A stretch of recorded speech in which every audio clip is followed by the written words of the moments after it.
Shama harka fuunii kabajamtoonni fi hordoftoonni maatii mastoota taatan hundi keessanuu kan biyya keessa jirtanis kan biyya alaa keessa jirtanis nageenyi araarri waaqayyo isiniif haa baay'atu jecha akkasumas bakkuma jirtanitti waaqayyo hunda keessan wajjiniinuu haa ta'u isiniin jechuu jaaladha.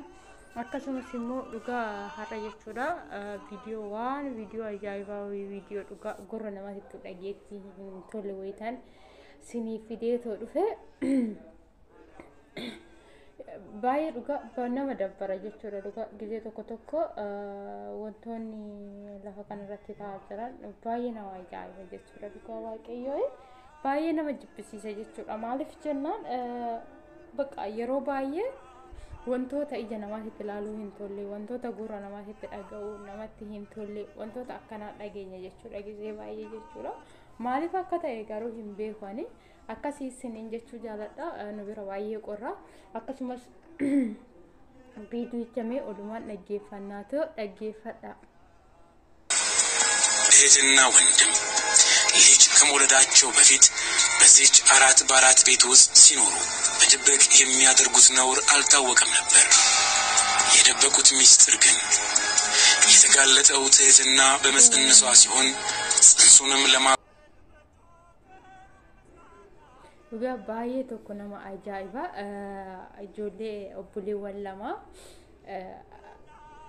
biyya biraatirraa karaa Finfinneetitti abbaan isaanii akka barumsa fi galanii jechuudha. Barumsa galchee Finfinnee galanii tooyi. Kazaan ijoolleen kun obboleewwan lamaan hangafaaf quxisuudha jechuudha. Kazaan ijoolleen kun mana tokko keessa jiraachaa turanii raawwatanii boodarraa yeroo baay'ee kifiliin isaanii baay'ee xiqqoodha. Algaa tokkorra rafuu oduma algaa tokkorra rafanii osoo akkasitti jiraataniyyuu boodarra jechuudha. Ishiin obboleettiin kun obboleessa ishii afootti shurraabii baafattee gizee hunda kafana baafattee uffatti jechuudha. Laalaa dhugaa waaqayyo waan hojii seexanaa dhugaa rabbi jechuudha. Maaliif bakka kanatti dogongora hin taane keessa gale jechuudha obboleechi. Erga hoomii obboleettii ofii waan akkanaa irratti raawwachuudhaaf yaada dhugaa rabbi. Erga hoomii obboleechi sagaagalummaadhaaf obboleettii ofiitti irratti yaada. Dhugaa hin beekan gizee bushaayee kana baay'ee nama jibbisiisa. Ani namni bichaan namni lafa kana irratti dhalatu nama akkamii akka ta'aa jiru waaqayyo bichaan dhugaa dhiifama nuuf haa godhu. Kazaan baqa humnaa ol jechuudha. Akkaataa inni ta'uyyuu baay'ee nama ajaa'ibe. Booda dammoo miira isaa ofiisaatiif jechuudha. Maaliif miirri haalli isaa sababa itti wannoo jedhetti maal gochuu qabe micayyoo afootti haala inni ishii nannoo jettee akkasitti kafan akkas gootee baafattu sanitti gochuu qabe jechuudha. Ofii taa'ee qo'ata fakkaata. Ofii garuu inni miira biraa keessa galee jira. Garuu haatiif abbaa ijoolleen konaaf baratu jedhanii kan qaban itti gurguratanii, itti beela'anii, itti dheebotanii wantoota baay'ee nutti godhaniiti jechuudha. Maatiin keenya gisee baay'ee jechuudha. Garuu immoo obboleechi kun har'a obboleettii isaatti irratti waan akkana sagaagalummaa kana raawwachuun isaa obboleettiinis immoo obboleechi ofii wajjin sagaagalummaa raawwachuun ishee baay'ee nama ajaa'iba jechuudha. Baay'ee tokko dhugaa hin beekan. Kana siniin jedhee wanta dubbachuu hin dandeenye baay'ee tokko dhugaa nama jibbisiisa. Har'a gizee kana dhugaa rabbii hin beekani. Akkasii siniin jechuu jaaladha. Dhugaa edaa kunis wanti akkanaa kunis biyya keenyatti tafaxaraa jira.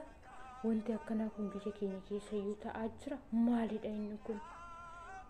Jennee kan itti dhugaa ajaa'ibsiifan dhugaa hin beekani. Kana siniin jechuun jaaladhu hin danda'u dhugaa rabbii. Waan akkanaatiyyuu haasa'uu hin danda'u. Alagaan iyyuu yoo waan akkanaa namarraan ga'e hagama ganutti dhaga'amu. Hagama keechi keenya qismiin keenya gadi cabuun kan obboleecha keenya kan tiruu tokko akkanatti waliin boraafannee baane kan gudeeda abbaa tokkootiin dhalanne dhiisatu. Ani garuu baay'ee tokko na ajaa'ibe jechuudha. Baay'ee na ajaa'ibe dhugaa waaqayyo. Waan hundumaafiyyuu gizeen sinin jechuu jaaladha dhugaa rabbii baay'ee tokko ulfaatadha wanni godhamu sin jiru garummoo dhugaa obboleecha ofiitirraa ilmoo dhalanii ilmoo harkatti baachuu jechuun baay'ee namatti ulfaate jechuudha maaliif abbaan isaanii ijoolleen keenyaaf baratanii iddoo guddaa naaf ga'u jedhanii odoo inni isaan hawwanuu eeganu as deebi'anii isaan garummoo obboleecha isaatirraa yookiin obboleettii isaatirraa ilmoo argachuun dhugaa baay'ee nama asaasana jechuudha waan hundumaaf iyyuu gaarummaadhaaf jedhaniitu akka waan shimbirra akka biyyaa wayii jedhanii waanuma akka akkuma ijoolleen ammaa taatee wajjin taane jechuudhaafis baay'ee ulfaataadha sinin jechuu jaaladha mana akkanaa fakkeenyaafii fi ijoolluma keessanuu jechuudha maaliif barri kuni namni immoo jechuudha gisee ammaa ol jalatti ilaalee deema jechuudha maaliif eebeloo akkana godheenis akkas gochuun deema maaliif afurri hamaan wantoota baay'eedhaan nama gaasila ta'eefiyyuu ijoollee keessaniif kan duraan horumtanii daa'imman qabdanis kan ganaa horumtanii dammoo ijoollee godhachuu barbaadanillee waan hafees ta'u intala shamara dhiira biratti hin gatina intala shamara dhiira biratti hin gatina maaliif wantoota baay'ee nama dogongorsiisa jechuudha warri dhiiraa dammoo akka dubartii sanittillee obsa hin qaban seexan isaan dogongorsiisuu danda'a eegga dogongoraniin booda dammoo deebi'anii gaabbuu danda'u jechuudha gaabbii fi eeggan abbaa duubatti hafamu maal jedhamu ture oromoon keenya yoo mammaku godhanii raawwatanii gaabburra duruma of xanaga qawwayya sila ta'eefiyyuu adaraa keessanii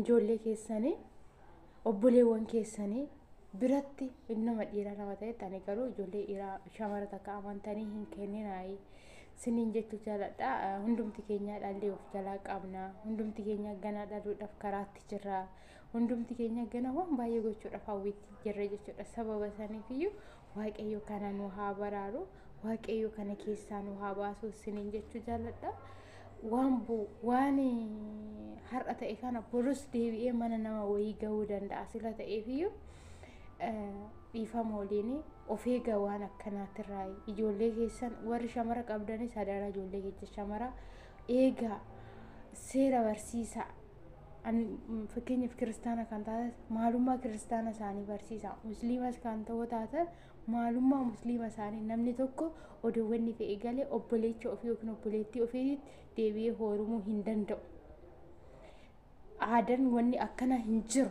lafa kanarra intalli takka yoo dhalatte obboleechatti hin horumtu ilmi tokko yoo dhalatte obboleettii ofii hin fuudhu jettanii waan akkana ijoollee keessan obboleewwan keessan dhaloota amma lafaa dhufu kana bira taa'aa gorsa sinin jechuu jaaladha akkasuma viidiyoo keerratti haasawa keerratti dogongorri yoo jiraate dhiifama naaf godhaayi maaliif tokko dogongorri jedhanii zima jedhanii itti ilaaluu miti dhaloota dhufuuf barumsa ta'uu danda'a nu'iif barumsa nuuf ta'uu danda'a jedheen viidiyoo kana hojjedhe haga viidiyoo biraatti walitti deebinutti turtii gaarii isiniif haa ta'u laayikii sheerii gochuu hin dagatinaayi isiniin jedha waaqayyo kana keessaa nu haa baasu nu haa oofalchu kan mana kana seene akka mana keenya seenne maaliif ulfaatadha sila ta'eefuu isiniin safuudha kuni safuu ija hin qabne malee kun safuu ija qabu mati isiniin jechuu jaaladha haga viidiyoo biraatti walitti deebinutti turtii gaarii baay'ee sin jaaladha baay'ee sin kabaja nagaanaaf ta'aayi waaqayyo isin wajjin haa ta'u